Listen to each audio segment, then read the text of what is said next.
the best academy. Hi friends, welcome to Harish academy. ఈరోజు వార్తలు నిలిచిన జాతీయ, అంతర్జాతీయ, రాష్ట్రీయ అంశాల గురించి, వార్తలు నిలిచిన వ్యక్తులు, అవార్డులు, పుస్తకాలు, మరి క్రీడా సంబంధిత సమాచారం, ఒక్కొక్క అంశాన్ని వివరంగా తెలుసుకుందాం. ఈరోజు ఫస్ట్ టాపిక్ వచ్చేసి ఇటీవల తరచూ వార్తలు నిలుస్తున్న ప్రాంతాలు కానివ్వండి, తరచూ వార్తలు నిలుస్తున్న ఐఐటి రిలేటెడ్ టాపిక్స్ కానీ, జిఏటాక్ సంబంధిత అంశాలు కానీ, యునెస్కో సంబంధిత అంశాలు కానివ్వండి, ఇలా చెప్పుకుంటూ పోతే అరౌండ్ ఒక 25 to 30 టాపిక్స్ రెగ్యులర్గా రిపీటెడ్గా వార్తలు నిలుస్తున్నాయి. అలాంటి టాపిక్స్ పైన ప్రత్యేక శ్రద్ధ చూపండి. ఇక సబ్జెక్ట్ రిలేటెడ్ కరెంట్ అఫైర్స్ని కనుక మనం పరిశీలిస్తే, జాగ్రఫీ పాయింట్ ఆఫ్ వ్యూలో places in news, economy point of వ్యూలో ఇండియాస్ గ్రోత్ రేట్స్ ఎస్టిమేట్స్ అనే టాపిక్ కానివ్వండి, ఇటువంటి టాపిక్స్ ఎట్సెట్రా. సో ఇక్కడ ఒక ప్రాంతం వార్తల్లోకి వచ్చింది. వార్తలు నిలిచిన ప్రాంతం అది వివాదాస్పద ప్రాంతమే కానివ్వండి, విపత్తు సంబంధిత అంశంతో వార్తలు నిలిచిన ప్రాంతమే కానివ్వండి, లేదా వాతావరణ మార్పుల కారణంగా ప్రభావితమైన ప్రాంతమే కానివ్వండి, వీటిపైన ప్రత్యేక శ్రద్ధ చూపండి. సో ఇక్కడ వార్తల్లోకి వచ్చిన ఒక మౌంటైన్, ఒక పర్వతం, ఫ్యూజీ మౌంటైన్ ఇటీవల వార్తల్లోకి వచ్చింది. పూర్తి మంచు రహితమవుతూ వార్తల్లోకి వచ్చింది. ఎప్పుడు మంచుతో కప్పబడి ఉండే ఫుజీ మౌంటైన్ ఏదైతే ఉంటుందో, ఇటీవల వాతావరణ మార్పుల కారణంగా దానిపైన మంచు కరిగిపోతూ వార్తల్లోకి వచ్చింది. సో ఇక్కడ చూడండి, మంచు రహితమైన ఫుజీ మౌంటైన్ ఎక్కడ ఉంది అంటారు? జపాన్. గుర్తుపెట్టుకోండి, జపాన్లో అత్యంత ఎత్తైన ఫుజీ పర్వత వాతావరణంలో ఊహించని మార్పులు చోటు చేసుకుంటున్నాయి. ఎప్పుడు దట్టమైన మంచుతో కప్పి ఉండే ఫుజీ పర్వతం 130 ఏళ్ల చరిత్రలో మొదటిసారిగా అక్టోబర్ నెలలో రికార్డు స్థాయిలో మంచు రహితమైందంట. సాధారణంగా అక్టోబర్ నెల ప్రారంభంలో ఈ పర్వత ప్రాంతంలో మంచు కురుస్తుంది. కానీ గ్లోబల్ వార్మింగ్ కారణంగా మంచు కురవడం లేదని పర్యావరణ నిపుణులు నివేదించారు. జూన్, జూలై, ఆగస్టు నెలల్లో ఉష్ణోగ్రతలు 1.06 డిగ్రీల సెల్సియస్ కంటే ఎక్కువగా 1.76 డిగ్రీల సెల్సియస్తో రికార్డు స్థాయిలో నమోదు అయ్యాయి. గుర్తుంచుకోండి, ఇక్కడ ఏం లేదు. మౌంట్ ఫుజీ ఇటీవల తరచూ వార్తల్లోకి వచ్చింది. ముఖ్యంగా వాతావరణ మార్పుల కారణంగా ప్రభావితమై వార్తల్లోకి వచ్చింది. దాని ప్రత్యేకత ఏంటంటే, జపాన్లోనే అత్యంత ఎత్తైన పర్వతము. ఎందుకు వార్తల్లోకి వచ్చిందంటే, దీనిపైన మంచు మొత్తం కరిగిపోతూ మంచు రహితం అవుతూ వార్తల్లోకి వచ్చింది. ఓకేనా? దీని ఎత్తు 12,460 అడుగులు అంట. ఓకేనా? నెక్స్ట్, ఈరోజు నుండి UNFCCC COP29 సదస్సుకు బాకు ఆతిథ్యం ఇవ్వబోతోంది. బాకు ఎక్కడ ఉంది? అజర్బైజాన్ దేశంలో. COP29 సదస్సు. కాప్ సదస్సులపైన పోటీ పరీక్షల్లో క్వశ్చన్స్ అడుగుతున్నారు రెగ్యులర్గా. సో ఈరోజు నవంబర్ 11th నుండి 22nd వరకు ఈ సమావేశాలు జరుగుతున్నాయి. గుర్తుంచుకోండి. సో ఈ సమావేశం అయిన తర్వాత అవుట్పుట్ ఏదైతే ఉంటుందో, ఏదైనా డిక్లరేషన్ ఉంటుందో, దానిపైన ఎగ్జామినేషన్ పాయింట్ ఆఫ్ వ్యూలో క్వశ్చన్స్ అడగవచ్చు. ఈ సదస్సుకు భారత ప్రధాని నరేంద్ర మోదీ గారు వెళ్ళట్లేరు. గుర్తుపెట్టుకోండి. సో కామన్గా కాప్ సదస్సులకు దేశాధినేతలు వెళ్తూ ఉంటారు. సో ఈ సదస్సుకు నరేంద్ర మోదీ గారు వెళ్ళట్లేరు. అండ్ నెక్స్ట్ ఇంకొకటి ఏంటంటే, గత కాప్ సదస్సులను కనుక మనం పరిశీలిస్తే, ఇప్పుడు మనకు COP29 కదా, COP28 సదస్సు UAE దుబాయ్ వేదికగా జరిగింది. COP27 సదస్సు ఈజిప్ట్ వేదికగా జరిగింది. సో ఇటువంటివి ఏవైతే ఉంటాయో గుర్తుపెట్టుకోండి. ఓకేనా? పర్యావరణ పరిరక్షణ దిశగా ప్రపంచ దేశాలను అప్రమత్తం చేయడంలో అత్యంత కీలకమైన కాన్ఫరెన్స్ ఆఫ్ పార్టీస్ COP29 సదస్సు అజర్బైజాన్ రాజధాని బాకు వేదికగా ఈరోజు ప్రారంభమైంది. సో వాతావరణాన్ని కాపాడేందుకు తీసుకోవాల్సిన చర్యలపై ప్రపంచ నేతలు ఇందులో చర్చిస్తున్నారు. ప్రధాని మోదీ గారు ఈ సదస్సుకు హాజరు కావడం లేదు. మన దేశం తరపున 19 మంది సభ్యుల బృందం పాల్గొనే అవకాశాలు ఉన్నాయి. గుర్తుపెట్టుకోండి. ఓకేనా? పర్యావరణ పరిరక్షణ చర్యల కోసం భారీగా నిధులను సమకూర్చేలా అభివృద్ధి చెందిన దేశాలను ఇందులో మన దేశం ఒత్తిడి చేసే అవకాశాలు ఉన్నాయి. కాప్ సదస్సులు హామీలకు పరిమితం అవ్వకూడదని council of energy, environment, water CEO రీసెంట్గా పేర్కొనడం జరిగింది. ఓకేనా? ఇంకా నెక్స్ట్ కొన్ని గణాంకాలను చూద్దాము. ఎగ్జామినేషన్ పాయింట్ ఆఫ్ వ్యూలో రిపోర్ట్స్, ర్యాంకింగ్స్, ఇండిసెస్, ఇటువంటి వాటిపైన క్వశ్చన్స్ అడుగుతున్నారు. సో ఇక్కడ ఐక్యరాజ్య సమితి వారు విడుదల చేసిన గణాంకాలు, దేనికి సంబంధించి? సంతానోత్పత్తి రేటుకు సంబంధించి, ఫర్టిలిటీ రేటుకి సంబంధించి. సో ఇక్కడ చూడండి, ప్రపంచ జనాభాపై, సో వరల్డ్ పాపులేషన్పై ఐక్యరాజ్య సమితి రూపొందించిన నివేదిక ప్రకారం, రిపోర్టు ప్రకారము ప్రపంచ సంతానోత్పత్తి రేటు, ఫర్టిలిటీ రేటు సగటున ఒక మహిళకు పుట్టే పిల్లల సంఖ్య గణనీయంగా తగ్గిపోతుందంట, సంతానోత్పత్తి రేటు తగ్గిపోతుందంట. సో ఇక్కడ చూడండి, ప్రపంచంలోని 5వ వంతు దేశాల్లో ఫర్టిలిటీ రేట్ కేవలం 1.4 మాత్రమే. ఈ దేశాల జాబితాలో చైనా, ఇటలీ, స్పెయిన్ వంటివి ఉన్నాయి. సో ఇక్కడ 2024లో ప్రపంచ సంతానోత్పత్తి రేటు 2.25 అంట. అది 1990స్లో ఎలా ఉండేనట అంటే 3.31, అంటే సగటున ఒక మహిళకు పుట్టే పిల్లల సంఖ్య అనొచ్చు. నెక్స్ట్, ప్రపంచంలోని 45% దేశాల్లో ఫర్టిలిటీ రేటు 2.1 అంట. అండ్ నెక్స్ట్, ఒక దేశం లేదా ప్రాంతంలో ప్రతి సంవత్సరంలో లేదా ప్రతి తరంలోనూ సమాన జనాభా ఉండేందుకు జనాభా వృద్ధి స్థిరంగా కొనసాగేందుకు అవసరమైన ఫర్టిలిటీ రేట్ ఎంతనట అంటే 2.1 అంట. అతి స్వల్ప ఫర్టిలిటీ రేటు ఉండి ప్రస్తుతం జనాభా గరిష్ట స్థాయికి చేరిన దేశాల సంఖ్య 24. ఈ దేశాల్లో వచ్చే 30 ఏళ్లకు కూడా ఫర్టిలిటీ రేట్ మళ్ళీ 2.1కి చేరడం అసాధ్యమంట. సబ్ సహారన్ ఆఫ్రికన్ దేశాలైన central african republic, Chad, Congo, Niger, Somalia వంటి దేశాల్లో ఫర్టిలిటీ రేటు 4 ఉందంట, ఎక్కువగా ఉంది. సో 2024లో ప్రపంచంలో సంతానోత్పత్తి చేయగల వయస్సు 15 to 49 ఇయర్స్ ఉన్న మహిళల సంఖ్య 200 కోట్లు అంట, గుర్తుపెట్టుకోండి. సో ఇటువంటి గణాంకాలు మనకి ఎక్కువగా గ్రూప్ 1 మెయిన్స్ లాంటి ఎగ్జామినేషన్స్, యూపీఎస్సీ మెయిన్స్ లాంటి ఎగ్జామినేషన్ లేదా డిస్క్రిప్షన్ ఎగ్జామినేషన్స్లో పనికి వస్తాయి. So fertility rate most updated, ఇటువంటి అప్డేట్స్ చేసుకోండి. ఇక నెక్స్ట్, ఇటీవల ముగిసిన అమెరికా ఎన్నికలు మనకు తెలుసు. అమెరికాలో 47వ అధ్యక్షుడిగా డొనాల్డ్ ట్రంప్ గారు ఎన్నిక కావడం కానివ్వండి, ఇక తను ఎన్నికల సమయంలో చెప్పిన చాలా హామీలు కానివ్వండి, అవన్నీ పరిశీలిస్తే అందులో ముఖ్యమైనది అక్రమ వలసదారులు ఎవరైతే ఉంటారో వారిని దేశం నుండి పంపిస్తానని చెప్పేసేసి. సో అలా ట్రిగ్గర్ అయింది టాపిక్. ఇక ప్రపంచవ్యాప్తంగా అక్రమ వలసదారులు ఏ దేశంలో ఎంతమంది ఉన్నారని చెప్పేసి ఒక గణాంకాలు. So US customs and border protection centre for migration studies వారు ఇటీవల విడుదల చేసిన గణాంకాలు ఏం చెప్తున్నాయో చూడండి. అమెరికాలో అక్రమ వలసదారులు అమెరికా అధ్యక్షుడిగా మళ్ళీ ట్రంప్ గెలవడంలో కీలక పాత్ర పోషించిన అంశం. అక్రమ చొరబాట్లు గత 3 ఏళ్లలో అమెరికాలోకి అక్రమంగా చొరబడిన వారిని వెనక్కు పంపుతానని ఎన్నికల్లో ట్రంప్ వాగ్దానం ఇచ్చారు. అక్రమ చొరబాట్ల విషయానికి వస్తే 2020 లెక్కల ప్రకారము అమెరికా పక్కనున్న మెక్సికోదే అగ్రస్థానం అంట. మెక్సికోలో ఎక్కువగా ఎన్ని లక్షల మంది ఉన్నారో చూడండి, 48.10 లక్షల మంది మెక్సికోలో అక్రమ వలసదారులు ఉన్నారు. అమెరికాకి మెక్సికోకి మధ్య గోడ కూడా కట్టిస్తానన్నారు ట్రంప్ గతంలో.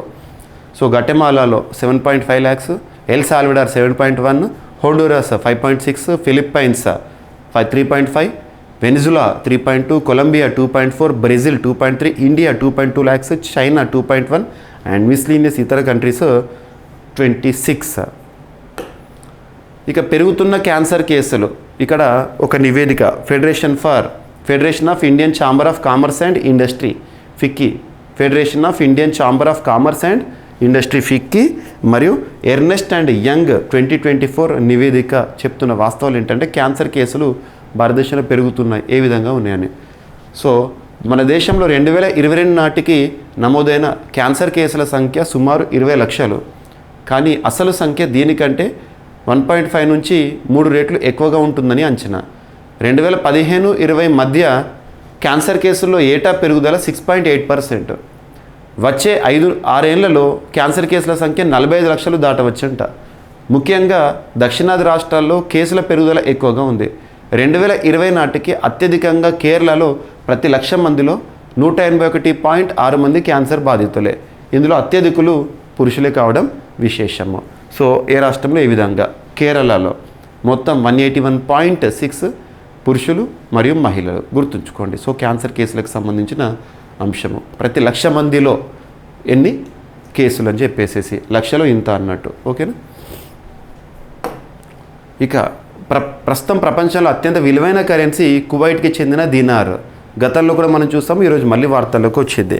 సో ఇక్కడ అబ్జర్వ్ చేస్తే ఫోర్బ్స్ మ్యాగజైన్, అమెరికా కేంద్రంగా పనిచేసిన ఫోర్బ్స్ మ్యాగజైన్ వారు ఇటీవల రిలీజ్ చేసిన ర్యాంకింగ్స్. సో ఇక్కడ అబ్జర్వ్ చేస్తే ప్రపంచంలో అత్యధిక విలువైన కరెన్సీ అంటే అందరం మనము అమెరికన్ డాలరు, బ్రిటన్ పౌండ్ అనుకుంటాం, కానీ కాదు. ఇక్కడ ప్రపంచంలో అత్యధిక లావాదేవీలు డాలర్తోనే జరుగుతాయి. అక్టోబర్ 7 నాటికి ఒక డాలర్ విలువ మన కరెన్సీలో సుమారు 84, కానీ కొన్ని కరెన్సీలు ఒక్కో యూనిట్ కొనాలంటే 1 కంటే ఎక్కువ అమెరికన్ డాలర్లు ఖర్చు చేయాలి. అలా చూసినప్పుడు ప్రపంచంలో అత్యధిక విలువ ఉన్న కరెన్సీ కువైట్ దినార్. ఇది ఒక యూనిట్ ప్రస్తుతం 274 రూపాయలు. అంటే ఒక దినార్ ఈజ్ ఈక్వల్ 274 రూపీస్ అంట. ఒక దినార్ కొనాలంటే $3.26 ఖర్చు పెట్టాలి. సో టాప్లో కువైట్ దినార్ ఉంది, సెకండ్ వచ్చేసి బహ్రెయిన్ దినార్ ఉంది, నెక్స్ట్ వచ్చేసి ఒమనీ రియాల్ గుర్తుపెట్టుకోండి. ఓకేనా. ఇక పినాకపై ఫ్రాన్స్ ఆసక్తి. ఫ్రాన్స్ అనగానే రక్షణ రంగం గుర్తొస్తుంది. రక్షణ రంగానికి సంబంధించి మనం రఫేల్ యుద్ధ విమానాలను ఫ్రాన్స్ నుండి దిగుమతి చేసుకున్నాము. రఫేల్ యుద్ధ విమానాలు, మిరాజ్ 2000 యుద్ధ విమానాలు కానివ్వండి. మరి అటువంటి ఫ్రాన్స్ రక్షణ రంగానికి సంబంధించి ఆయుధాలు తయారు చేయడంలో గణనీయ పాత్రను పోషిస్తున్న ఫ్రాన్స్ మన భారతదేశంలో పూర్తి స్వదేశీ పరిజ్ఞానంతో తయారు చేయబడిన పినాకని కోరుకుంటుందంట. సో ఇక్కడ అబ్జర్వ్ రాకెట్ వ్యవస్థ, పినాక రాకెట్ సిస్టమ్ వ్యవస్థ కొనుగోలుకు భారత్తో చర్చలు జరుపుతుంది. ప్రపంచంలోని శక్తివంతమైన ఆయుధ ఉత్పత్తి దేశాల్లో ఫ్రాన్స్ ఒకటి. భారీగా జలాంతర్గాములు, యుద్ధ విమానాలు, శత్రుఘ్నులు వంటి అధునాతన ఆయుధ వ్యవస్థలను ఫ్రాన్స్ అభివృద్ధి చేసి ఎగుమతి చేస్తుంది. అలాంటి ఫ్రాన్స్ను భారత్కు చెందిన ఓ కీలక ఆయుధం ఆకర్షిస్తుంది. అదే Pinaka multi barrel rocket launcher ఆయుధ వ్యవస్థ. తమ సైన్యం కోసం దీన్ని కొనుగోలు చేయాలని ఫ్రాన్స్ ఆసక్తిగా ఉంది. ఇందుకు భారత్ సహా పినాక వంటి వ్యవస్థను కలిగిన ఇతర దేశాలతో చర్చిస్తున్నట్లు ఫ్రాన్స్ చెప్పడం జరిగింది. గుర్తుంచుకోండి, పినాక వ్యవస్థ నుంచి శరం పరపరగా ఇక్కడ మనం అర్థం చేస్తే దూసుకొచ్చే రాకెట్లు ఏకకాలంలో 75 కిలోమీటర్ల కన్నా ఎక్కువ దూరంలోకి లక్ష్యాలు ధ్వంసం చేస్తాయి. సో పినాక. సో శ్రీలంక పర్యటనలో భారత జలాంతర్గామి INS వేలా ఇండియన్ నావల్ షిప్. జలాంతర్గామి సబ్మెరైన్ అంటే ఏంటి, మీరు గాజు మూవీ చూస్తుంటారు కదా. సో అలా సబ్మెరైన్ వేలా అనేది శ్రీలంక పర్యటనకు వెళ్ళింది రక్షణపరమైన అంశాల్లో భాగంగా. భారత జలాంతర్గామి INS వేలా 3 రోజుల పర్యటన కోసము శ్రీలంకకు చేరుకుందని కొలంబోలోని భారత హైకమిషన్ తెలిపింది. 67.5 మీటర్ల పొడవున్న దీంట్లో 53 మంది సిబ్బంది ఉన్నారు. దీనికి కమాండర్ కపిల్ కుమార్ నాయకత్వం వహించారు. ఈ పర్యటనలో భాగంగా ఇరు దేశాల నౌకాదళాల స్నేహపూర్వక బంధం బలోపేతానికి వివిధ కార్యక్రమాలు శ్రీలంకలో నిర్వహించనున్నారట. గుర్తుంచుకోండి. ఇక వ్యవసాయ కుటుంబాల భూ పరిమాణం అనేది తగ్గిపోతుందంట. గణాంకాలు చెప్తున్న వాస్తవాలు. దేశంలో 2016-17లో సగటు కుటుంబ భూమి పరిమాణం అనేది 1.1 హెక్టార్స్. సో అది కాస్త 2021-22లో 0.7 హెక్టార్లకు తగ్గిందంట. దేశంలో 38% వ్యవసాయ కుటుంబాలకు 0.4 హెక్టార్ల లోపే భూమి ఉంది. అలాగే 33% కుటుంబాలకు 0.41 నుంచి 1 హెక్టార్ ఉందంట. NABARD all India rural financial inclusion survey 2021 వెల్లడి చేస్తున్న అంశాలు. సో గుర్తుపెట్టుకోండి. ఇక 2021-22 సర్వే మేరకు రాష్ట్రాల వారీగా వ్యవసాయ కుటుంబాలు కలిగి ఉన్న భూమి సగటు పరిమాణము ఏ విధంగా ఉంది. భారతదేశం మొత్తం చూసుకుంటే యావరేజ్ 0.7%. సో ఇక్కడ అబ్జర్వ్ చేస్తే 0.7 hectares. Andhra Pradesh 1 hectare, Arunachal Pradesh 1.1. So ఇలా భారతదేశంలో వ్యవసాయ కుటుంబాల భూ పరిమాణం అనేది తగ్గిపోతుందని చెప్పేసి నాబార్డ్ వారు విడుదల చేసిన నివేదిక. ఇక మనందరికీ తెలుసు, ఆంధ్రప్రదేశ్ రాష్ట్ర రాజధాని అమరావతి నిర్మాణం కోసం గతంలోనే ADB వంటి బ్యాంకు నిధులను సమకూర్చింది. సో వాటికి సంబంధించి ఏ విధంగా వినియోగించాలని చెప్పేసి ప్రభుత్వ ఉత్తర్వులు. అమరావతి నిర్మాణానికి ప్రపంచ బ్యాంకు ADB ఇచ్చే నిధుల వినియోగంపై ఏపీ ప్రభుత్వం ఉత్తర్వులు జారీ చేసింది. ప్రపంచ బ్యాంకు ADB కలిసి 15,000 కోట్ల రూపాయల రుణం ఇస్తామని ప్రభుత్వం పేర్కొంది. ఈ నిధులతో మౌలిక వసతులు, హరిత నిర్మాణాలు, ఉపాధి కల్పిస్తామని వెల్లడించారు. ఈ మేరకు అమరావతి అభివృద్ధి ప్రణాళిక అమలు చేయాలని CRDAను ఆదేశిస్తూ ఉత్తర్వులు జారీ చేశారు. ప్రధాన రోడ్లు, డక్ట్లు, డ్రైన్లు, జలాశయాల ప్రాజెక్టులు చేపట్టాలని ఆదేశించారు. ఇక్కడ Asian development bank important. Asian development bank 1966 డిసెంబర్లో ఏర్పాటైంది. ఏషియన్ డెవలప్మెంట్ బ్యాంకులో నూతన సభ్యత్వ దేశము ఇజ్రాయెల్, 69వ సభ్యత్వ దేశము ఇటీవల వార్తల్లోకి వచ్చింది. ఇజ్రాయెల్ చేరికను వ్యతిరేకించిన దేశం మలేషియా. ADBలో మొత్తం 69కి చేరిన సభ్య దేశాల సంఖ్య ఇజ్రాయెల్ చేరికతో.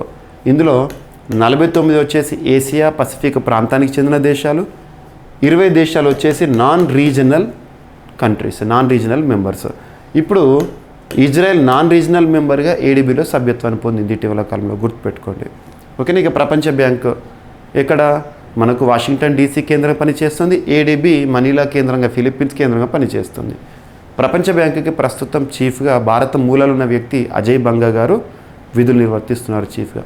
ఓకేనా. ఇక వి ఎంగేజ్ కార్యక్రమాన్ని ప్రారంభించిన వి హబ్. సో ఔత్సాహిక మహిళా పారిశ్రామికవేత్తలను ప్రోత్సహించడమే ధ్యేయంగా తెలంగాణ రాష్ట్రంలో ఏర్పాటైంది వి హబ్. సో అలా వి హబ్ ఆధ్వర్యంలో స్టార్టప్ రంగంలో అంకుర సంస్థల ఏర్పాటులో మహిళల నూతన ఆవిష్కరణ ఆలోచనల్ని ఐపీఓల వరకు తీసుకెళ్లేలా సాధికారత సాధించేందుకు వి హబ్ వి ఎంగేజ్ కార్యక్రమాన్ని ప్రారంభించినట్లు వి హబ్ సిఇఓ సీతా పల్లచొల్ల గారు నిన్నటి రోజున తెలిపారు.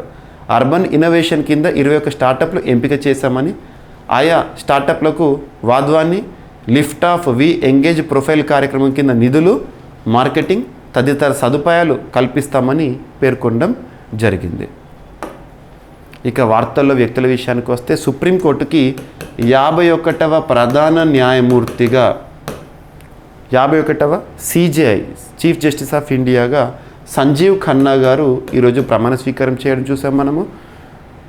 సుప్రీంకోర్టుకి ప్రధాన న్యాయమూర్తిని, ఇతర న్యాయమూర్తిని నియమించే అధికారము రాజ్యాంగంలోని ఆర్టికల్ 124 ఆధారంగా రాష్ట్రపతికి ఉన్న అధికారము.